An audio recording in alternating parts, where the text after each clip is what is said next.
ಏನಾಯ್ತು? ಗಾಡಿ ಕೆಟ್ಟೋಗಿದೆ ಮೇಡಮ್. ಒಳಿತು ಮಾಡು ಮನ್ಸ, ನೀ ಇರೋದು 3 ದಿವಸ. ಒಳಿತು ಮಾಡು ಮನ್ಸ, ನೀ ಇರೋದು 3 ದಿವಸ.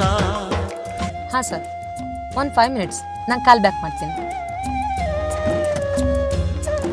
ಡ್ರೈವರ್, ಮಗುನ ಸ್ಕೂಲಿಗೆ ಬಿಟ್ಟು ಇವ್ರ ಗಾಡಿನ ರಿಪೇರಿ ಕಳಿಸ್ಕೊಡಿ. ಸರಿ ಮೇಡಮ್, ಆದರೆ ಇವಾಗ ನಿಮಗೆ ಕ್ಲೈಂಟ್ ಮೀಟಿಂಗ್ ಇದೆಯಲ್ಲ, ನೀವ್ ಹೆಂಗೆ ಹೋಗ್ತೀರಾ? 3 ದಿನದ ಸಂತೆ ನಗು ನಗುತ್ತ ಮಾಡಬೇಕು. ದ್ವೇಷವೆಂಬ ಕಂತೆ ನೀನು ಸುಟ್ಟು ಹಾಕಬೇಕು. 3 ದಿನದ ಸಂತೆ ನಗು ನಗುತ್ತ ಮಾಡಬೇಕು. ದ್ವೇಷವೆಂಬ ಕಂತೆ ನೀನು ಸುಟ್ಟು ಹಾಕಬೇಕು. ಪ್ರೀತಿ ಪ್ರೇಮ ಹಂಚಿ ನೀನು ಹೋಗಬೇಕು ಅಲ್ಲಿ.